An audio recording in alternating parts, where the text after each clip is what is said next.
Okay, so in the previous video, we watched about the learning logs, and now we'll be looking at briefly, we'll look at what we mean by mind maps. Mind maps are very, very helpful tools, as a person who is a writer in writing, very helpful. It helps us in understanding concepts as we're reading. So as we'll be looking at it in a minute, it helps with reading comprehensions. You know, when we read books, when we read a certain article or even a chapter or even a page of something, to be able to comprehend and understand the concepts in there, these mind maps are helpful for it. So in this handbook, in the workbook that we've been working at, it is being used as a way of understanding Jesus's teaching methodology and his teaching strategies in it. And it was giving us that one as an example.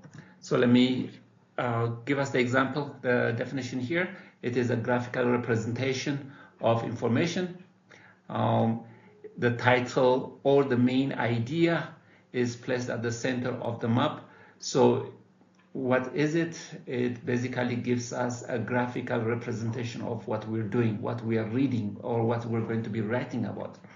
So in a way, what we have is it will give us the main idea, or let's say the title that you're going to be writing about. It will be, you'll be putting it right in the middle.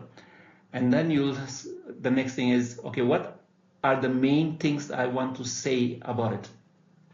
What are the main points I want to talk about it? So you'll come up with 4 main ideas, main points that you're going to be talking about your title. So those ones will branch out from your main idea or from your title. You come up with the 5 or 4 main ideas you'll be talking about. And then of course, under each of those main ideas, you will have further things that you would want to be talking about. So you may have sub-points. So that one will be graphically illustrated, represented for you. You'll be able to see, okay, this is my title and it is right in the middle. And what am I going to talk about it? You'll have 4 or 5 things that you'll be talking about that. And then you'll have several sub-points, sub-ideas. You'll be talking about those main ideas on your topic. So you'll see it in a minute as we illustrate from Matthew chapter 13. Another one is related ideas branch from the title or the main idea in all directions. So you have the main idea, and the ideas that you want to talk about that title will be branching out from it. So it helps us with illustration, structure information effectively.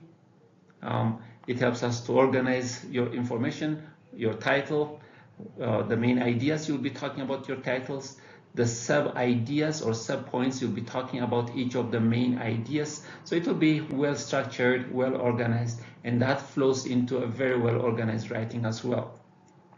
It helps with reading comprehension, to be able to understand what is the main idea he's talking about. What is he saying about that? So that way you'll be able to comprehend whatever you're reading.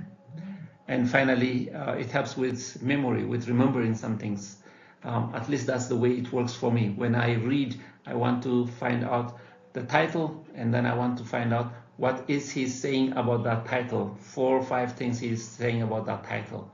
And then when I put underneath each of the points that he's saying, the detailed things that he's saying, then I can have a visual of what I'm reading. The main point, the main title, and then what the author is saying about that title, 4 or 5 things, and under each of those things, whatever he says there. So that structure of 4 points helps me to remember. Okay.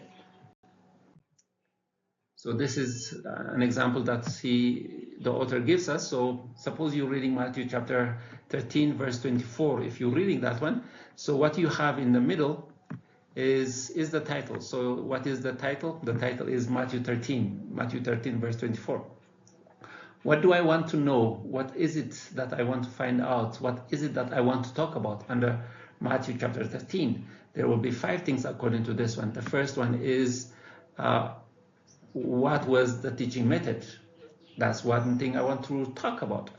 The other one is, where is he? what is the location, what kind of place is he using for his teaching? And the third one is, who were his learners? What kind of students did he have?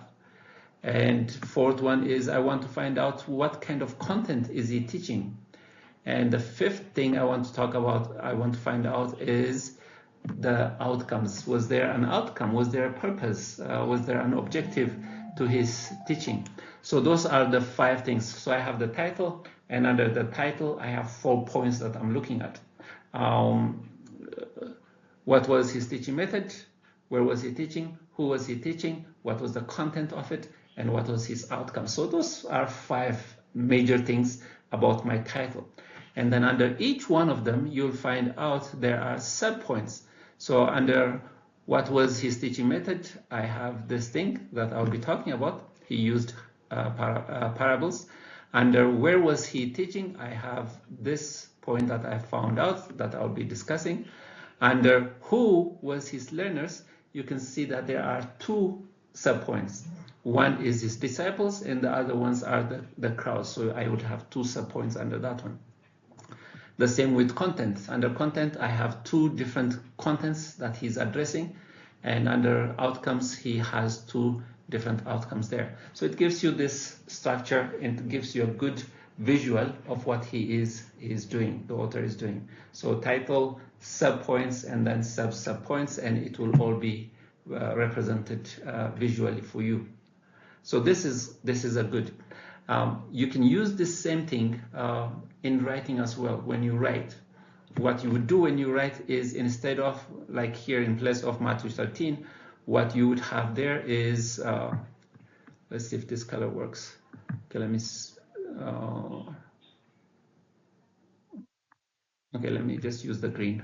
So instead of Matthew 13, what you have here is you have your topic, the title of your study, and then you identify what, from your literature, from reading, what are the major ideas that will be addressed under this title. So those major ideas will be here. So you have major idea 1 here, major idea 2 can be here, major idea 3 can be here, major idea 4. You may have only 4, you may have 3, you may have 5, but that's what it is. Under each of the main ideas, for example, under this one, you may have several of them. So you may have 1, 2, 3 different sub-points under each one of them that we'll be discussing. So those ones, you'll put them in this bubble kind of things to show what kind of sub-points you'll have under the main points you'll be discussing. So that way it will give you a good picture of what your research paper is going to look like visual. So when you go off to start writing, then it becomes easy. It becomes easy. You have your title, and then you know what are the major points you're going to be addressing under that title. So you write your major points, and then from the sub points you'll see, okay, under this major point 1, these are the subtitles, sub points that I'll be addressing. And hopefully by the time that you have started to come up with this one, you have your annotated bibliography, where you have references to the books that you'll be using, references to the articles you'll be using for each of the major points.